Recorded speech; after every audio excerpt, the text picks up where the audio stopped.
नमस्कार बंधुरा आमार चैनेले स्वागत। आमी एक दारुण रेसिपि निये एसेछि। खूब कम समय कम खरचे दारुण एक रेसिपि। आमी मूलोर सारेगामापा तैरी करब। सेई जोन्नो मूलोटाके आमी केटे अर्धेकटा बाद दिए निलाम गोड़ार मुखेर काछटाते। और एइभाবে दुटो लाठिर माझखाने गार्डार दिए एइभाবে सोजा सोजा करे आमी मूलोटाके केटे निलाम एबं चाक चाक करे केटे निয়েছি। এই मूलोर काटाटाई किन्तु सबथेके मेन जिनिस, एकदम हारमोनियामेर मतन देखते हये जाबे। सेई जोन्नो एइटाके आमी एइभाবে केटेছি। এটা বটি দিয়েও কাটা যায়, বটি দিয়েও কাটলেও হয়। আমি যাতে সহজ হয় সেই জন্য এরকমভাবে কেটে দেখাচ্ছি। এই আস্তে আস্তে করে যেমন সোজা করে কেটে নিয়েছি এবং বিপরীত দিকটা কিন্তু আমি তেছড়া করে একটু তেছড়া করে কাটবো। তাহলে কিন্তু যেই জিনিসটা আমি চাইছি সেটা কিন্তু তাহলে ঠিকভাবে হবে। এইভাবে একটু তেছড়া করে নিয়েছি মূলোটাকে, তারপরে আস্তে আস্তে করে কেটেছি এবং কাঠি দুটোর মাঝখানে কিন্তু রেখে আমি কাটছি। দেখতে হবে এইভাবে, তাহলে কিন্তু কাটাটা সুন্দর হবে। এরকমভাবে মূলোটাকে আমি চাকা চাকা করে কেটে নিয়েছি এবং একটা মূলো দিয়েই অনেকটা হয়ে যায়। দেখুন একদম সারেগামার মতন তৈরি হয়ে গেছে। এবং এটা যে মূলোর ভাজা কেউ কিন্তু খেলেও বুঝতে পারবে না, এত সুন্দর হয় খেতে যে কি বলবো।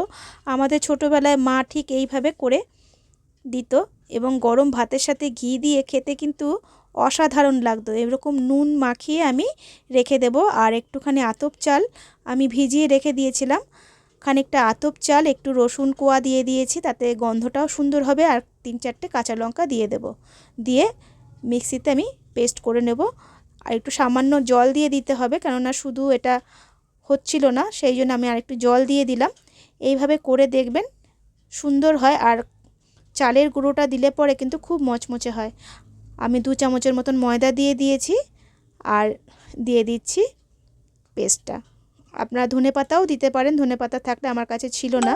সামান্য একটু নুন দিয়ে দেব, একটু হলুদ দিয়ে দেব, আর কিছু দেওয়ার দরকার হবে না। ব্যাটারটাকে ঠিক এইরকম অনুযায়ী রাখতে হবে। সামান্য একটু মিষ্টি দিয়ে দেব, তাহলে খেতেও একটু অন্যরকম টেস্টের হবে। এইভাবে আমি ভিজিয়ে নিয়ে প্রথমে তো নুন জলে রেখে দিয়েছিলাম, নুন দিয়ে ভিজিয়ে তারপরে এরমভাবে সাদা তেলের মধ্যে আমি এটাকে ফ্রাই করব, ডিপ ফ্রাই করব।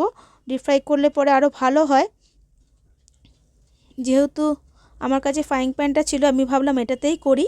এটাতে কিন্তু আস্তে আস্তে খুব কম আঁচেতে করে করতে হবে এবং খুব একটু সময় লাগে। ডিপ ফ্রাই হলে পরে আরও বেশি ভালো হয়ে যেত। যেহেতু তেলটা আমার কাছে অল্পই ছিল, সেই জন্য আমি অল্পভাবেই ওপর থেকে এইভাবে দিয়ে দিয়ে চামচ দিয়ে দিয়ে পুরো যাতে প্রত্যেকটা পাপড়ির মধ্যে যাতে সেদ্ধ হয়ে যায়, সেই জন্য তেলটাকে, গরম তেলটাকে আমি এইভাবে দিয়ে দিচ্ছি।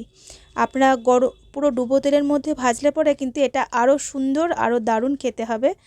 এইভাবে করে প্রত্যেকটা আমি মূলো এইভাবে তৈরি করব। খেতে কিন্তু খুব অসাধারণ হয়। এইভাবে অবশ্যই একবার বাড়িতে ট্রাই করে দেখবেন।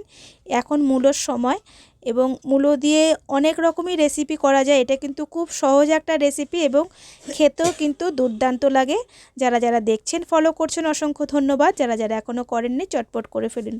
আর অনুরোধ রইল দয়া করে সাবস্ক্রাইব করবেন এবং বেল আইকনটা অবশ্যই দিয়ে দেবেন, তাহলে আমি যে রেসিপিগুলো ছাড়বো আপনারা সঙ্গে সঙ্গেই পেয়ে যাবেন। আমি এইভাবে আরও দুটো ভেজে দেখাচ্ছি, এত সুন্দর হয়েছে।